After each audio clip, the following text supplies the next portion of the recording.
Hi, I'm James Shillinglaw, and I'm here with Greg Takahara, who's CEO of Tourism Cares. Now, many of you may know what Tourism Cares is. It's a great organization that seeks to promote sustainable tourism around the world, and it actually has many events to help do that.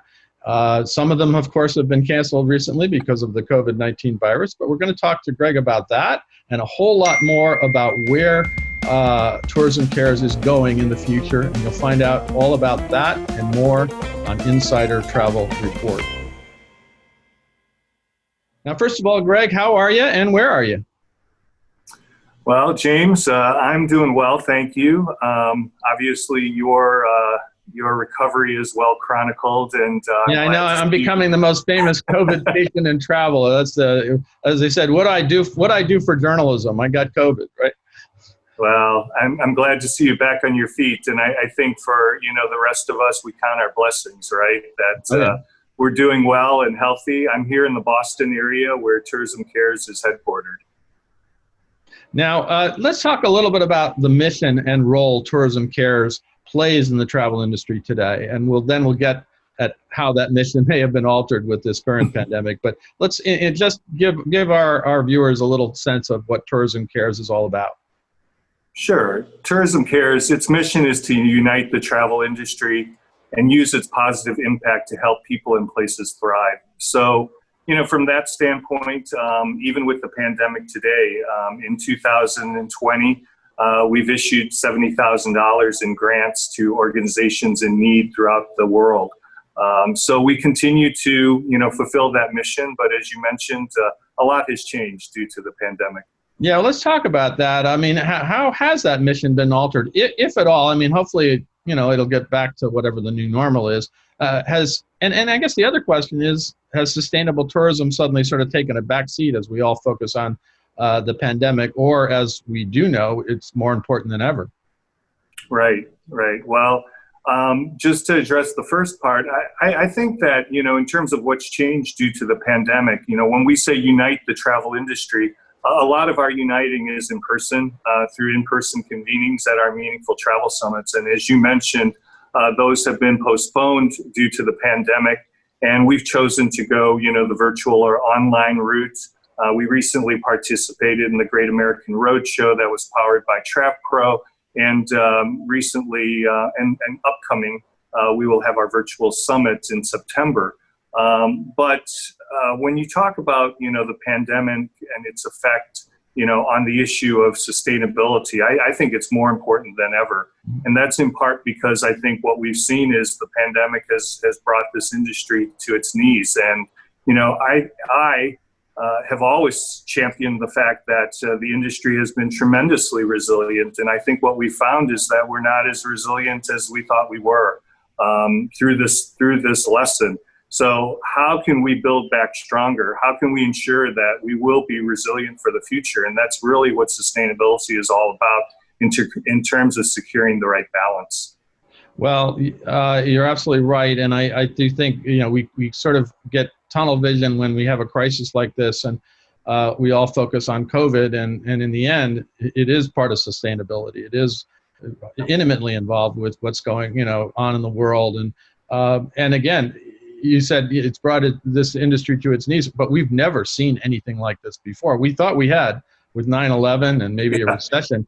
I remember 9/11 very well, and it's nothing like this. And we'll see what happens. But let's talk a little bit about that travel summit you're talking about. Now, originally it was scheduled to be a live summit in Colombia, which I was actually kind of looking forward to because I've never been to Colombia, so it would have been interesting. I went to Jordan with Tourism Cares a few years back, and it was a marvelous trip.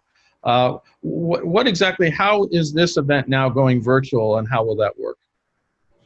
Well, we currently have our live event rescheduled, postponed till February of next year, February 7 to 11 of 2021. Obviously, we're keeping tabs on the possibilities that that's going to happen.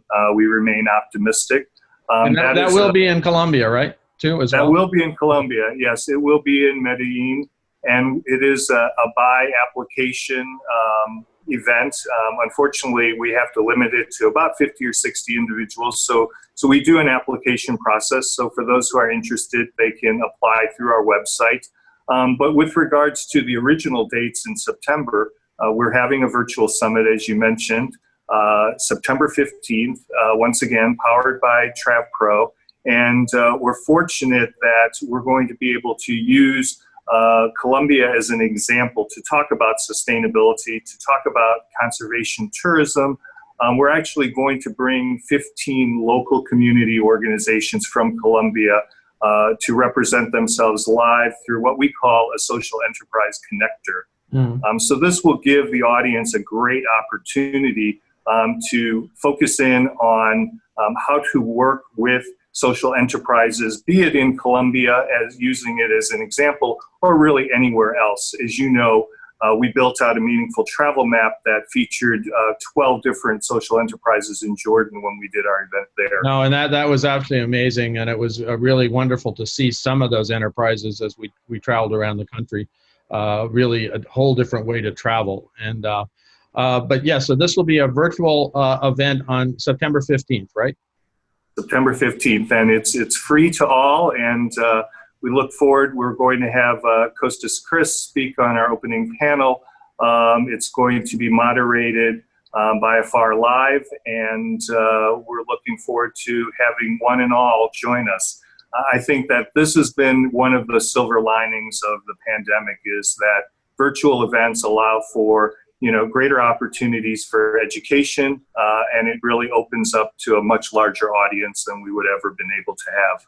Well, you're absolutely right, although I think we're all getting a little tired of Zoom, and we'd like to see everybody live. Like, it would be great to see you, in person. But now, you did mention something. I mean, one of your missions is to sort of educate the industry about sustainable tourism, and how are you doing that now? And I believe you're starting, or you have a meaningful travel platform that you're trying to work on.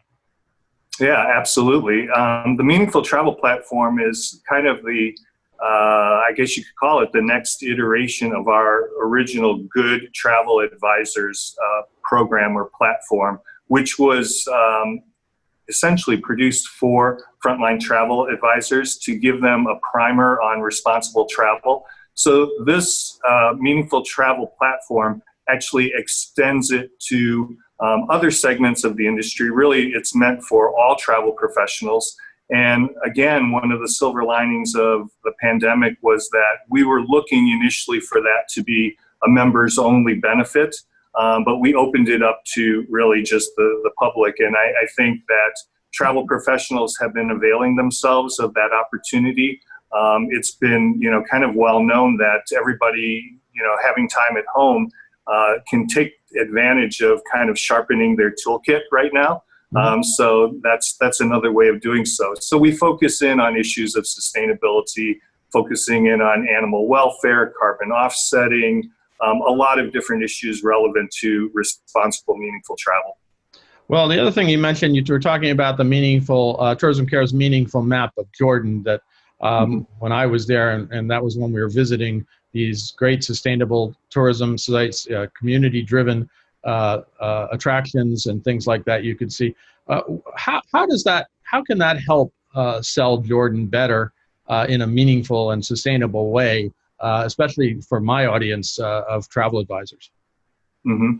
Well, I think, what was at that time, either our unintended or intended, now it's become our intended outcome, is to, hopefully bring tour operators to a destination, connect them with social enterprises as we did in Jordan, and hopefully have them fall in love with them, as you mentioned, and then incorporate them into their itineraries, which is exactly what the Travel Corporation did with. Yeah, I was going to mention that Brett Tolman was on that trip, and boy, it didn't take him long to start putting in a lot of those sustainable tourism and community programs that were in Jordan, and I was amazed that a lot of his tour operators suddenly started offering. Yeah, well, he, like so many others, fell in love with the ladies at a women's cooperative called the Rock Al Amir, and then decided to incorporate that particular organization and destination into itineraries throughout the Travel Corporation family. Yeah, no, it was really, and it was really an amazing trip. I mean, I had been to Jordan before.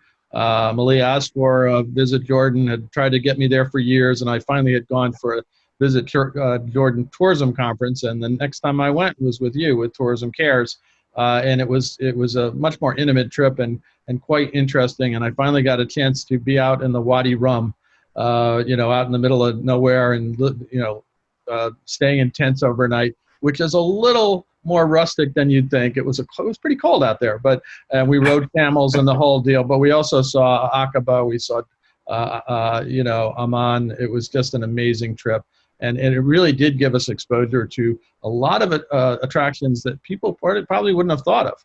Malia used to tell me Jordan is more than just Petra, and with your trip, I could feel it. There was so much more, and really, it was the people. The people themselves who were just so wonderful in what they were trying to do. Now, let's talk a little bit about what other events you have scheduled for Tourism Cares. I understand there's something going to be at Tourism Cares for North Lake Tahoe in June 2021. Yeah, so that's going to be set for June 2 through 4 of 2021. That's rescheduled from this past May. Mm-hmm. That is really indicative of our domestic Meaningful Travel Summit, which incorporates kind of the legacy aspect of volunteering. So we always have a volunteer event incorporated into that particular summit. Whereas, like you said, with regards to our global summits, it's more experiential. We don't have that really opportunity to be able to set up a mass volunteer event. It's a little bit more difficult when we're dealing with a global destination. So we will have that volunteering incorporated with education as well too. Obviously, Tahoe, huge focus on climate change. So that will be one of our strong focal areas, working with local organizations there. Well, those volunteer events are really something. Everybody gathers together. In Jordan, we planted trees. I know, they've cleaned up cemeteries in New Orleans. They've had other events all over this country and in others. And it really is. And you get a chance to be with your peers in the industry. And it really is a great way, to connect and network, but also and have a shared experience. And it's one of the highlights, I think, of those events. Now, and in fact, just tell us, what kind of happens during these Tourism Cares events? What do participants do, and what's the goal? Mm-hmm. Well, like I said, there is that distinction between our domestic Meaningful Travel Summit and our global. Right. So when you take into account both, we are looking to incorporate that social enterprise connector. So highlighting local social enterprises, nonprofit organizations, seeing how those communities, work kind of behind the scenes, a little bit off the beaten track. We're finding a very high percentage of travelers surveyed are seeking authentic experiences right now that are representative of local culture. So we want to create that connectivity to the local culture. So that's one of our intents. Obviously, we try to incorporate education. So we will bring forth speakers who will set forth best practices, talk about how they've created impact within that community. And then as well, like you said, it is the convening, the networking, the opportunity to share time with your fellow industry colleagues. Now, I gather you are looking to build membership in Tourism Cares, and I'm kind of curious about who you're targeting. Is it just travel suppliers, even travel advisors, other parts of the industry? Oh, absolutely. I mean, let's go back to, the almost 20-year history of Tourism Cares and its origins, and ASTA was one of the founding, organizations of Tourism Cares.